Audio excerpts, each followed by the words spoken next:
Hi, John. How are you today? Well, Chuck, how are you? Great. So for our listeners today, I wanted to share just a few things about yourself that you shared with me. As we mentioned before we started talking, I think I first met you at the Crest Toastmaster Club, the club that you belong to, in June. And, I've heard about you for some time now. It's because you've been involved at Toastmasters for so long. And you told me that you've been with Toastmasters now since October of 2010. The things that you've accomplished over these last 11 years. In 2014, 2015, you were the Frontier Division, now known as Division C, Area Governor of the Year. So then the area governor is what we now refer to as the area director, correct? That's correct. Yeah, and then in 2015, you were named Toastmaster of the Year. That's huge. And then you mentioned a club it's actually in District 106 over in St. Paul, well-known club, Saturday Morning Live Toastmaster Club, a specialty club that focuses on evaluations. And when you were serving as the VP of membership, you were successful in bringing in new members to that club. And I thought that would just be a great topic to kind of delve into today. Building membership is something that's on the minds of just about every club. So we can maybe touch on that. And over these years, you've mentored other Toastmasters and other struggling clubs. So with that, again, thank you for joining me today. I'm really honored to have you here. So I think a good place to start is maybe if you could just share a little bit about your journey with Toastmasters, maybe starting off with what drew you to Toastmasters from day one. Well, for the record, What drove me there happened probably 25 years before I actually got there. I had a visitor at my community college, a gentleman named A.C. Carlson, who founded a club out in Maple Grove. I believe it's A.C. Talkers or something like that. I've been there a couple times. And he was also doing public speaking besides owning his appliance store. And I was really taken in by his ability to speak and how he handled questions, things of that nature. So I attended a Toastmaster meeting. And at that time, most of the clubs that I knew of, this would have been in the early 80s, were in the evenings after work. And that wasn't going to work for me because I took a position instructing martial arts, and that would have been great at the time because I was thrust into the speaking role. They said, you're going to go give a demonstration to 300 Boy Scouts and their families. And I'm like, okay. But so to fast forward, I went to work for Wells Fargo Insurance downtown Minneapolis in 2010. Okay. And being the new person in the group, I was the last one to choose when my lunch time was. And my lunchtime did not coincide with any of the Wells Fargo Toastmaster clubs. But my manager, thankfully, thought outside the box and said, there's a club that meets across the street at the TCF building. It's not a TCF club, but if you want to go and join that fits in your lunchtime. Mm-hmm. And so I became a member of Thrift Builders, which is now Goal Getters. Oh, sure. In P106. And from there, I met several different Toastmasters who influenced me and brought me along. My first mentor was Keith Hardy.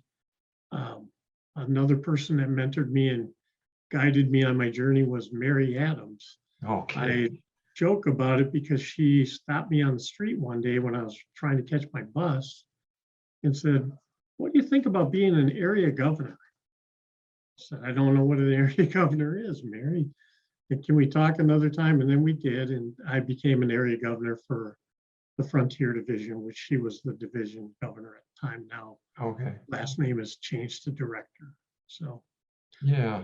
So that's great. There's like almost several pieces to the story. One was you felt this need for learning to communicate better, going back quite a ways, and then you got to the point where you thought, well, I would like to join a club, but it's not going to work out where I'm working. But then you got a manager that was very sympathetic and suggested another alternative club, and then being invited. I think so much of our journeys in Toastmasters is all about being invited, right? So Mary Adams inviting you to consider an area governor position. Absolutely. Yeah. So now you're with Crest Toastmasters Club. Is that your home club, your only club that you're part of? No, my actual home club is Tonka Talkers, and they Okay. meet in Minnetonka. Pre-pandemic, we met at the Ridgedale YMCA, which was a big move. We had to take the club from the basement of a church, kind of in between Plymouth and Orono. But with the move, it became more of a successful move. The pandemic helped things as far as, we went from a budget of negative because we were paying to be in the church, Right. to not having to pay to be at the YMCA, and being able to get the walk-in traffic, being able to get the people referring people to us. Yeah. So that was a win-win. We're looking forward to getting back there. Okay, so you consider that your home club then? Yes, that's my home club. And then Crest is an advanced club I belong to that meets once a month. Yeah, here in Eden Prairie. I think one thing unique about Crest is that it's a specialty club, but it seems to have a number of really a lot of veterans, people that have had quite experience in Toastmasters. It does. It has a strong leadership. It's a leadership club.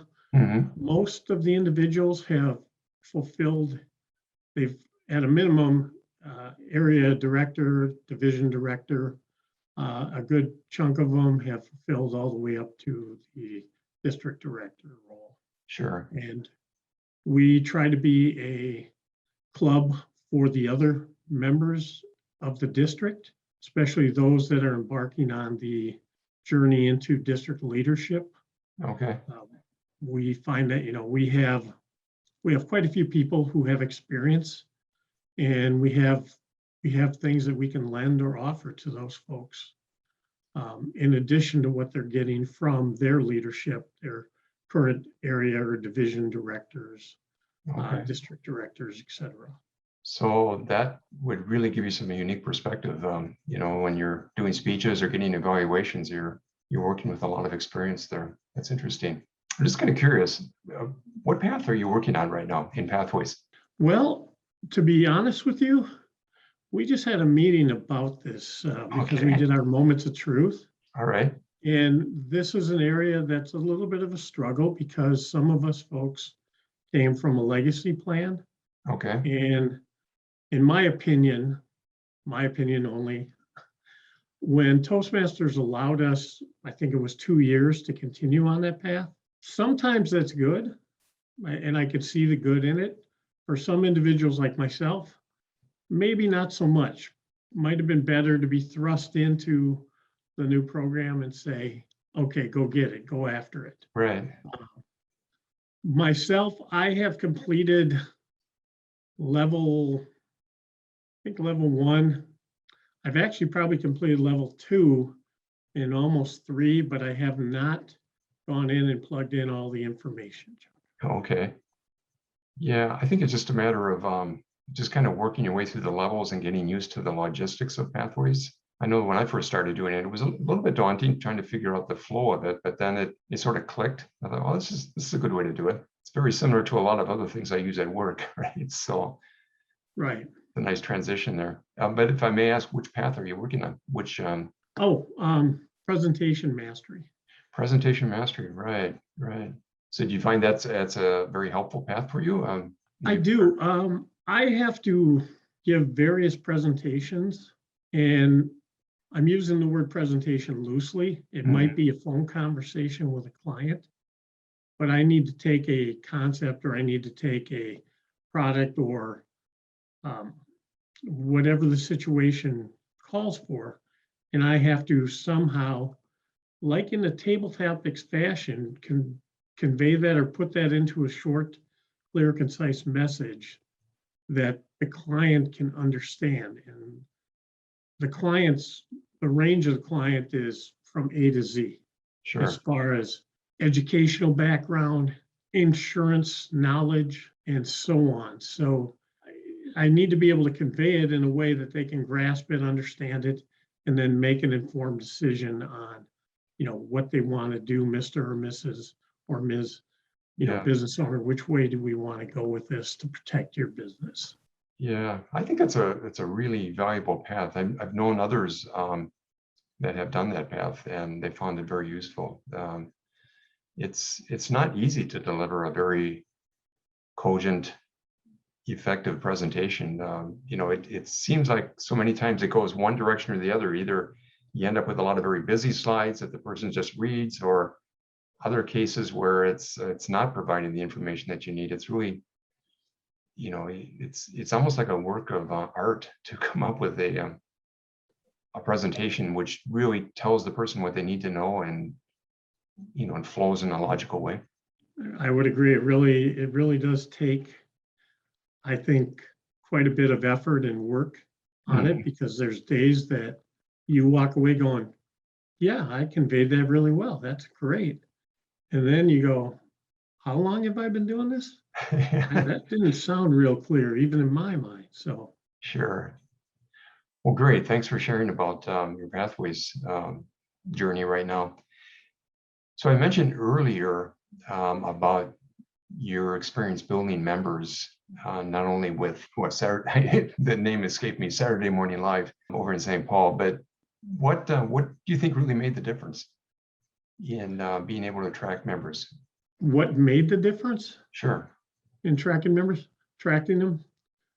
The one thing I will say this, it's unfair to compare that club to most other Toastmaster clubs, because it's a specialty advanced club. So it has members from other clubs that want to increase or enhance their Toastmaster speaking abilities, and that's why they're there. But the one thing I will say they have, or when I was there always had, that any club can have if they want to, is energy. Okay. That club had just a buzzing energy when you walked into, at the time we met at the Affinity Bank building off Snelling Avenue. And we met upstairs in the conference room. But there was a buzz, there was a greeter at the door, there was somebody there saying, hey, welcome. We had a breakfast that was always served, that members brought as like a potluck. So there was something there. It was more like an event than it was a meeting. It was something people planned to go to, wanted to be at. And I don't know that it was always that way. If I spoke to the founding members, I probably would imagine it took a little while to get to that level. But the one thing that was there was the energy and the positivity of the members. And there was I'll never forget, because I think when I was there, we had about, it was upwards of 25 members, 25 or 30 members. That's a good sized club. And so it took a little while for you to get your speaking turn, as a once a month club. And I remember my time came up and I went, oh my gosh, now I have to speak in front of all these people who are really, really seasoned Toastmasters. But a couple of them, and it only took one or two that were on the evaluation team, that pulled me aside and said, we're going to go through what you want us to look for. But before we do that, I want you just to breathe, smile. Yeah. You're going to have fun. This is going to be a good time. Right. And it was that type of comment that all of a sudden took the shoulders from here and brought them all the way back down. Sure. Yeah. You had mentioned moments of truth earlier, and a big part of that is that first impressions. If some prospective person comes in, what sort of greeting are they going to get? And, kind of that experience with helping the person relax and breathe a little bit and kind of set expectations. And so a lot of that enthusiasm really kind of drew you to that club, and I'm sure it helped draw Absolutely. Other members as well. Yeah. Cool. So another topic. So you had mentioned that you've gotten involved with coaching clubs, and typically when you step in to coach a club, they're kind of struggling maybe with membership or trying to build the club in some respect. And I just wondered if you had some thoughts on what it takes to, what are some of the critical things that you can do to help a club? Well, first, let me say this. I have not yet filled the role of a club coach. Okay. However, at the end of my term as division director, we had a club in my division that was really struggling. And I had the benefit of having certain individuals in place as my area directors. And one of those gentlemen was going to be continuing on as division director. His name is Gopu Shrestha. And I had mentioned to him that this would be a good opportunity for a chance to turn a club around and between the two of us, but I also made it known that I probably wasn't going to be doing as much of the work as he was, because this was going to be his baby, and as a division director, and I knew his goals and aspirations were to go onward from that role. And so he took that and ran with it, and he turned it around in the 1-year term and made it a President's Distinguished Club. Oh, that's impressive. That club was 4 seasons. Okay. And they've been a long-standing club, I think, from about 1976. And then, they had not been probably up at that level for about 20 years or close to that. So in that case, you were able to maybe provide some guidance, but then let it be known to that person that, I'll be here if you need some advice, but the ball is kind of in your court too. Right. My role in that was, I took on the role as more of a mentor or a coach to just say, hey, this is what you maybe should do. Okay. Or here's another way to look at it. But not to take anything away, that individual has an abundance of enthusiasm that is extremely contagious. And he, like I said, he took that and ran with it and did an exceptionally excellent job. Okay. I think that's just a great example of leadership. It's mentoring, but just letting people know that it's possible that they can do it, and give them that different perspective, and then give them the latitude to kind of find their way to the goal. That's great. Well, John, as I mentioned before our conversation today, I always like to end these podcasts with asking if you would give a message to those of us that are in Toastmasters, or maybe those that are kind of on the line and kind of thinking about it, and just kind of thinking about your many years in Toastmasters and the value that you've gotten out of it. What would you say to all of us regarding Toastmasters? Well, one of the things I would say, and I gave this in a speech once, a manager of mine once told me when I had the opportunity to go travel Europe for a month, and I told my boss, the owner, and the owner said, "A month?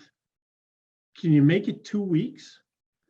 And my manager said, "Take the month." He said, "We regret the things we don't do, JP, not the things we do." And I would tell you, if you're thinking about it, do it, because you're going to regret the things you don't do versus the things you do. I've met a plethora of Toastmasters that, to my surprise, I cannot even count how many times I've been helped, or somebody has stepped in, or somebody has said, "Hey, let me help you with this. Let me, take this weight off your shoulders," or what have you. For those of you in Toastmasters, the one thing I would say is try to continue to enjoy it. And if you're not enjoying it, if you're feeling stressed about it, I think it's okay to take a short break. But you need to map that out. You need to make it a goal. You need to and stay engaged, because I recently went to a birthday party of a Toastmaster, and I have been taking a break of 2 months from my main club. I never felt so recharged and rejuvenated, because I ran into people I knew from Saturday Morning Live, from other clubs, from different aspects of Toastmasters. And I think by staying engaged like that, I think that helps tremendously. I think it gives you more to bring back to the club, bring back in different ways, whether it be a speech, whether it be something you learned that you can help your club with. And I don't know if I covered all of it, if there's a third one. Well, that's good. I mean, I like those thoughts there. Not only staying engaged, but don't miss those opportunities of things that you don't do. So I wholeheartedly agree with you. That's a good message. So John, again, it's just been really wonderful. You could take some time to talk with me today. And I think you've said a lot here that will be of interest to Toastmasters in our district. So thank you so much. You're welcome. Thank you for the time, Chuck.